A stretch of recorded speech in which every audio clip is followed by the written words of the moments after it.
Jangan lepas tinggal kita hari ini satukan visi aja. Satu frekuensi kita gerak, kita besarkan dari Jogja sampai seluruh Indonesia.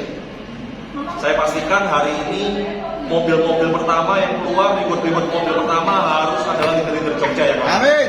Oke, berarti itu kan mobil depan saya akan kepada Pak Ahmad. Oke, suara saya terdengar nggak? Bicaranya tidak sekencang Pak Henry ya. Assalamualaikum warahmatullahi wabarakatuh. Waalaikumsalam. Selamat malam, salam sejahtera buat kita semua. Ini luar biasa ada hampir 20 orang lagi hari ini ya. Salam kenal Bapak Ibu semua. Saya adalah Angga Hadi Putra, founder atau CEO dari Suwadi Group dan juga dari Traders Group. Jadi sebelum saya mau sepatah dua patah kata, saya mau menyampaikan hal ini Bapak Ibu. Jadi setiap kali saya presentasi dimanapun, saya selalu berkata bahwa apapun yang saya katakan ini bukanlah upaya untuk membuat Bapak Ibu itu percaya dan gabung kita. Karena kita itu bukan seperti bisnis lain yang memang goalsnya adalah mencari keuntungan sebanyak-banyaknya. Andai kata pun setelah momen ini Bapak Ibu tidak gabung di kita, itu bukan sebuah keharusan. Itu perlu digarisbawahi karena saya ini backgroundnya bukanlah seorang bisnis multi level, bukan orang jaringan ya, nggak ada histori di sana. Tapi background saya dari 2013 adalah professional trader yang dimana fokusnya adalah trading hanya di satu pairing saja atau XAU USD atau gold. Yang kedua, background saya adalah seorang advokat atau lawyer yang memang saya itu sangat amat benci dan antipati dengan yang namanya skema ponzi, yang namanya robot trading, yang ujungnya scam. Dan yang ketiga adalah bisnis BO. Mohon maaf, kenapa saya katakan demikian? Karena ketika net 89 pecah, viral blast pecah, Fahrenheit, HTG dan lain-lain, itu salah satu kantor hukum yang paling kenceng untuk sikat mereka adalah dari kantor hukum kami. Nanti boleh dicek jejak digitalnya. Berapa kali kami diundang media untuk menghajar mereka. Kenapa?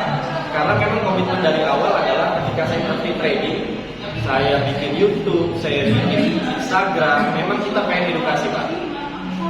Sampai kita ini punya hubungan baik dengan Pak Wisnu, Brigjen Pol Wisnu yang saat ini jadi Dir di Pinexus Mabes Polri, teman baik dari Komisioner OJK dan juga Bapak T, karena memang outcome dari awal kita pengen mengedukasi. Nah, saya mau sedikit cerita kenapa sih Traders Group ini dibuat gitu.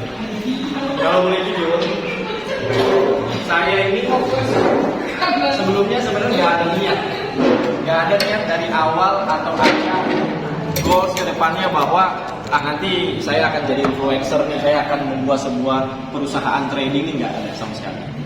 Karena boleh dicek, saya tidak pernah ngupload portofolio dari 2013, saya trading di mana aja, profitnya berapa miliar dan lain-lain, nggak ada. Karena memang dari awal saya ngerti trading, fokusnya hanyalah untuk trading mandiri aja. Dimana profit-profit yang saya dapatkan, saya kelola, alhamdulillah saat ini menjadi beberapa lini bisnis yang lain. Ketika banyak teman-teman yang minta saya untuk bikin satu komunitas, Pak bikin dong Pak, salah satunya Pak Henry yang sudah lama di bisnis jaringan dan di trading. Dia melihat nih banyak nih para korban begini begitu dan segala macam, akhirnya kita melakukan hal itu dengan cerita yang sangat panjang.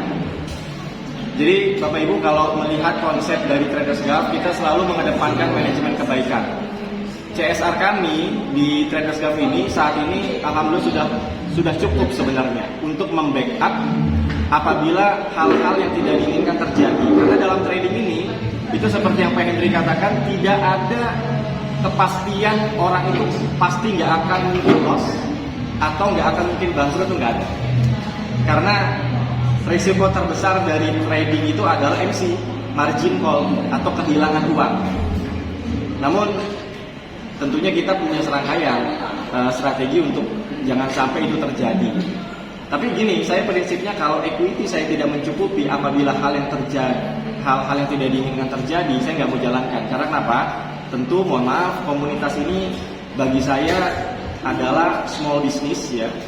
Jangan sampai saya jalankan ini hanya setahun 2 tahun dan lain-lain, merusak nama baik yang memang saya bangun belasan tahun dan terpengaruh dari lini bisnis yang lain. Makanya yang kita kedepankan visi misi Traders Gap adalah manajemen kebaikan. Kita pengen membantu. Jadi nggak ada bedanya kalau saya punya CSR di Sanctuary Gourmet itu saat ini sekitar 547 miliar. Hampir tiap bulan Bapak Ibu kita alhamdulillah menjadi donatur tetap rumah yatim yang warna merah itu yang punyanya Pak Mardigu.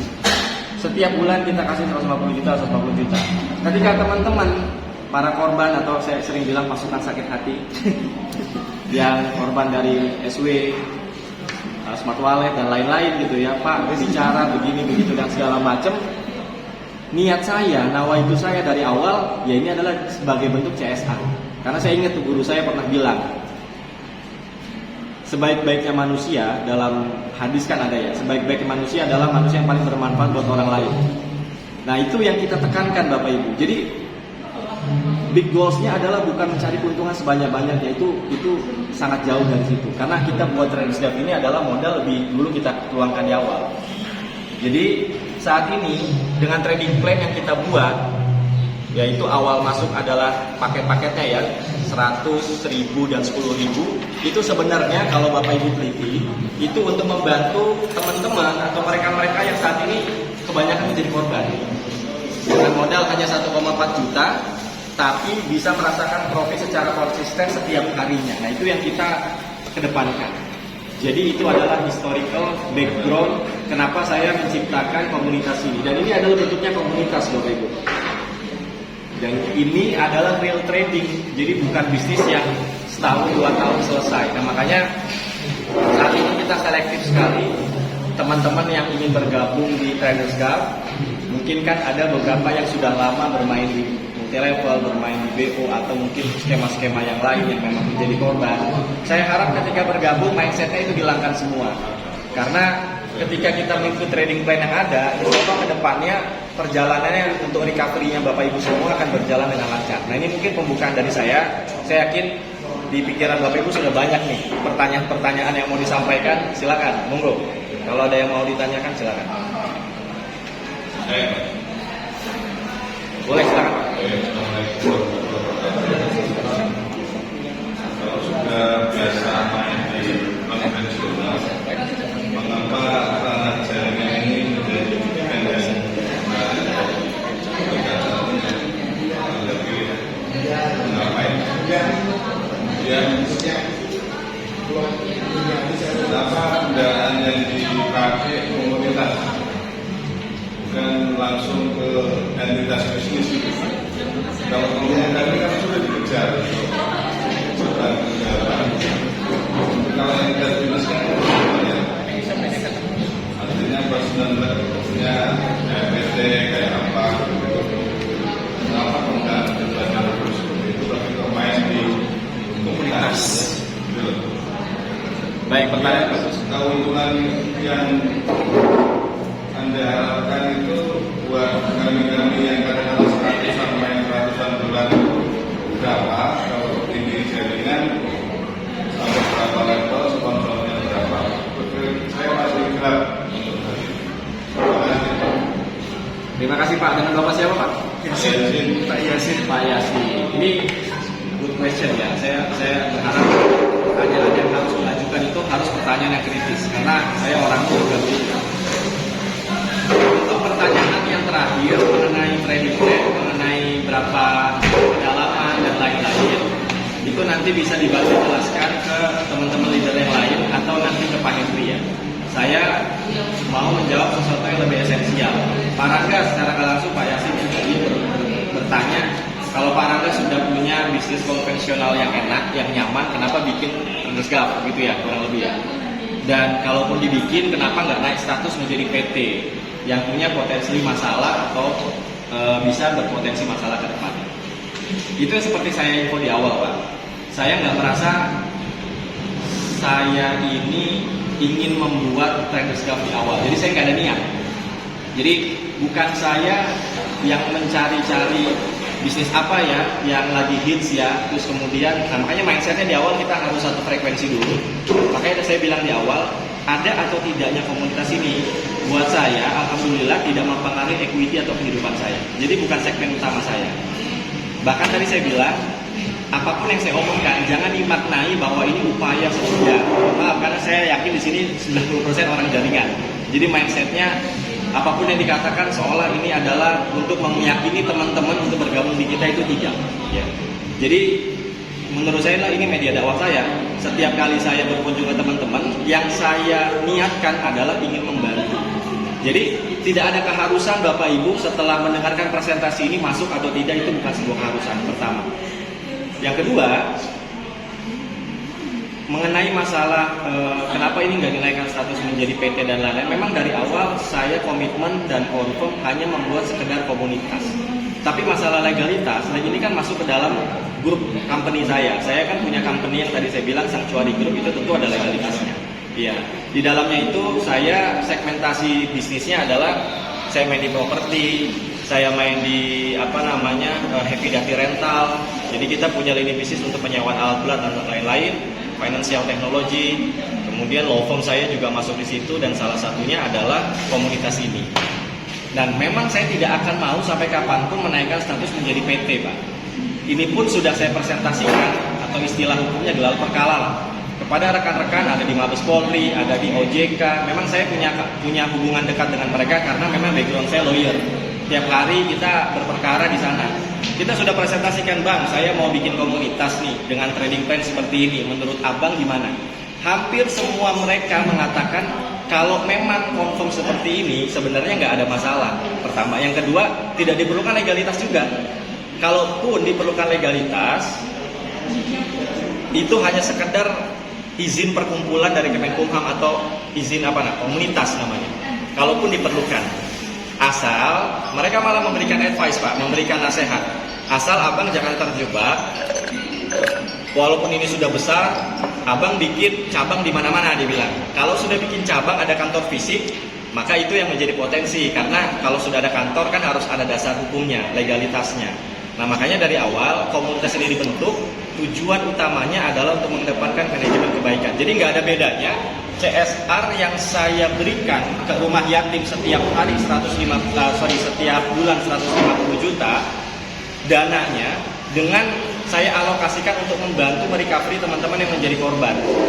Tentu di sini memang ya kita tidak munafik, ada skema bisnis yang perusahaan yang manajemen dapatkan pasti. Tapi bukan itu goals utamanya. Jadi kalau saya waktu di rumah yatim itu memberikan donasi kan memberikan ikannya istilahnya. Kalau di sini memberikan kailnya. Jadi tidak membuat orang jadi terlena karena orang itu harus bekerja dulu, harus bergabung, merekrut dan lain-lain baru dia mendapatkan sebuah keuntungan. Semoga menjawab. Kalau ada yang mau ditanyakan lagi boleh, silakan.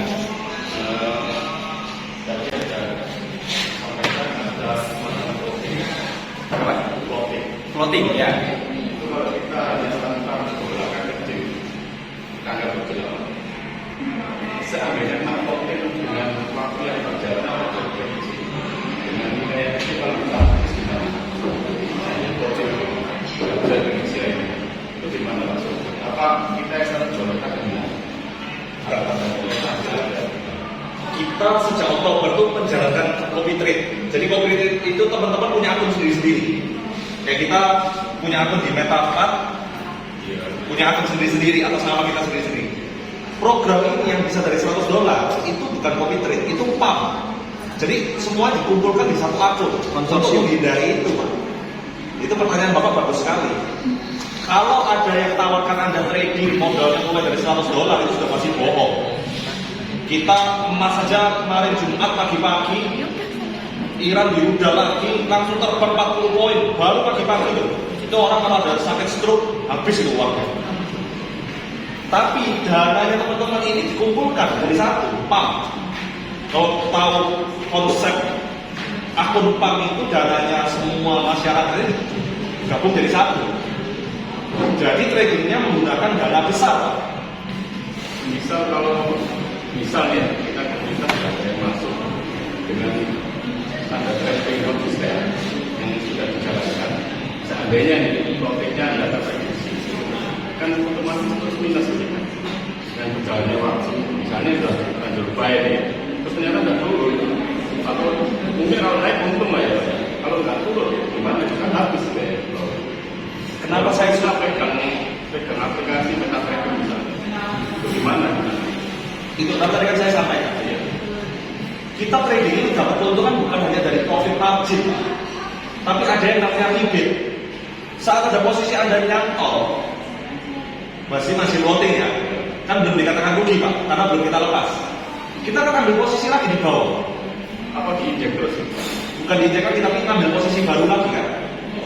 Saat Anda mengambil posisi, mau posisi itu buy, sell, mau profit ataupun loss, ada yang namanya komisi diberikan oleh broker.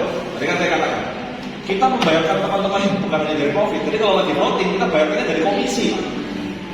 Contoh, Anda ambil posisi buy, ya, buy Anda ini nyantol, berarti kan kita nggak bisa ambil profit dari buy ini.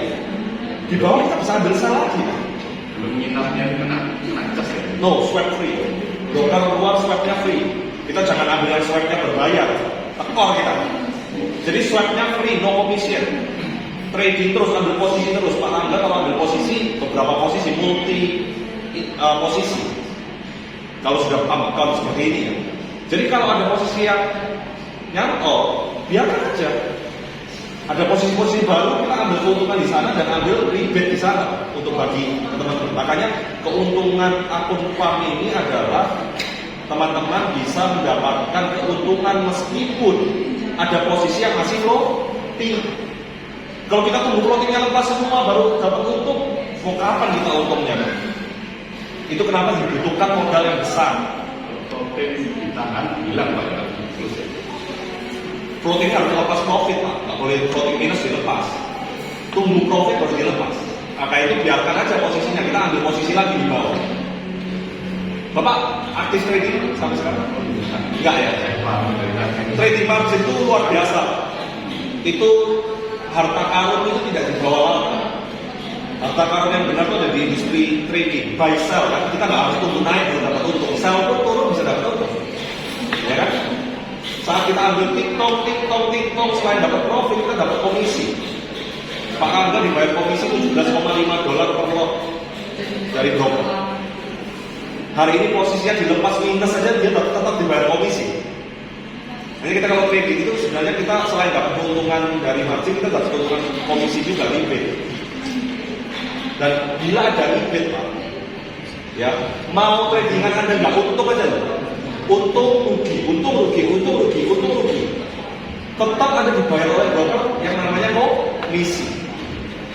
Itu bisa membayarkan mungkin teman-teman setiap hari. Itu nanti setiap member apa dikasih aplikasi kayak kita trader. Nah ini akun pantaunya diberikan, akunnya Pak Angga, akun utama.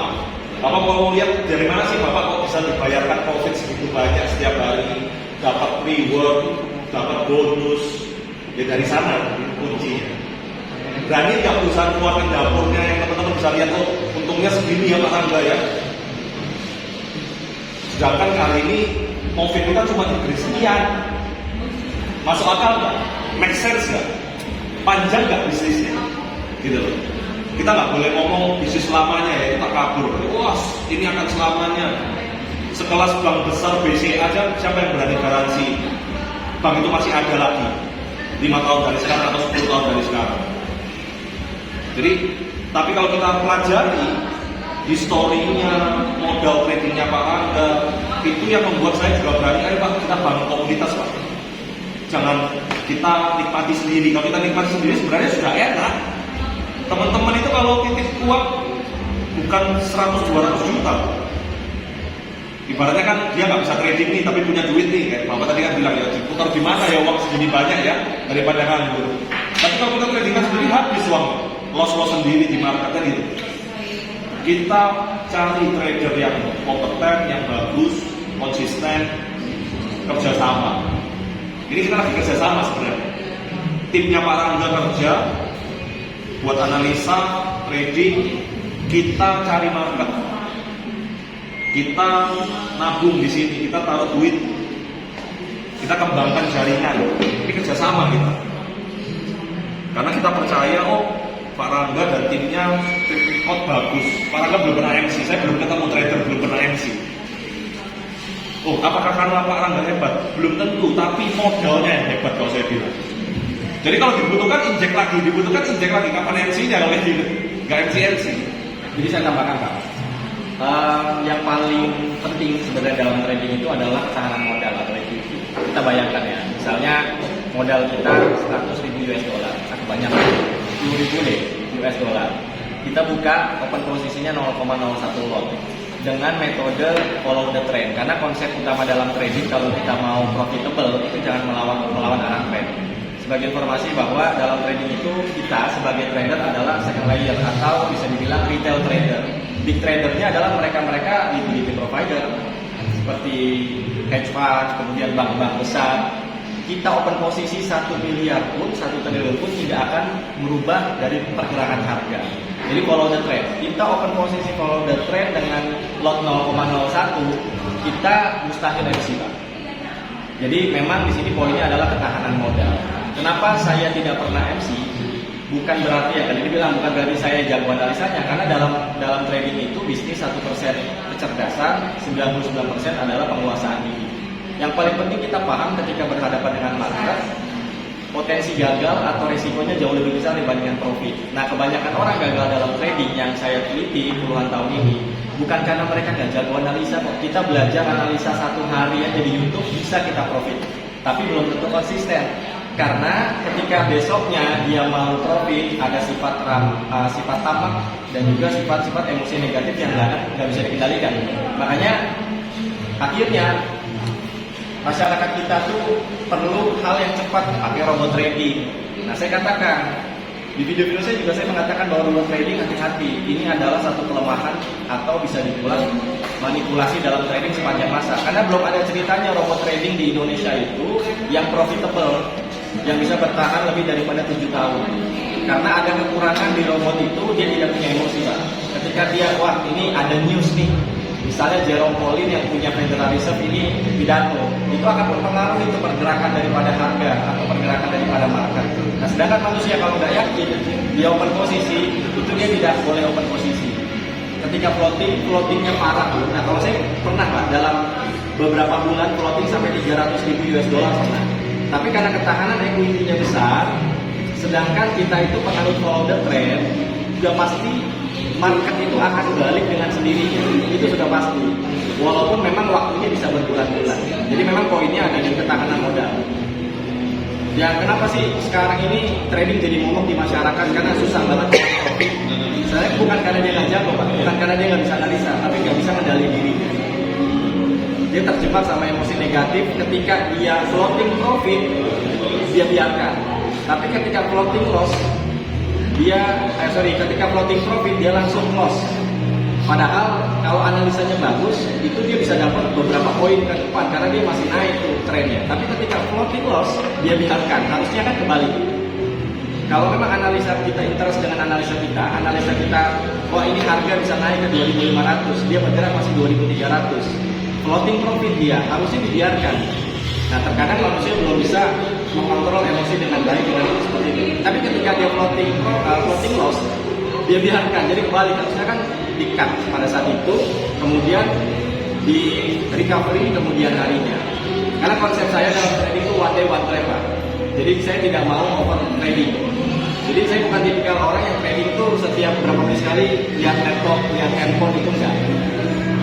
Karena kenapa? Karena kita punya konsep dalam trading untuk menghindari resiko dan presisi analisa kita baik dan benar itu memang ada konsep. Ketika kita yakin sudah open posisi baik, alasannya itu harus kuat. Jadi nggak asal ini menurut feeling saya atau intuisi saya seperti itu. Dan di kita di Traders ini bukan hanya saya satu orang yang trading, karena kalau akun pump itu satu akun dipantau dan dimonitor oleh beberapa trader dan expert. Itu tim yang saya bikin dari 2015 yang tidak punya catatan-catatan buruk di dalam trading, yang memang analisanya baik. Yang paling penting adalah mereka-mereka trader terpilih yang sudah lulus dalam ujian trading saya, yang dinilai secara psikologi memang sudah wise atau sudah bijak lah dalam mengelola menyikapi pasar yang memang berlangsung. Jadi kalau kekuatan equity besar sebenarnya dalam trading aman. Yang paling penting equity. Silakan Pak.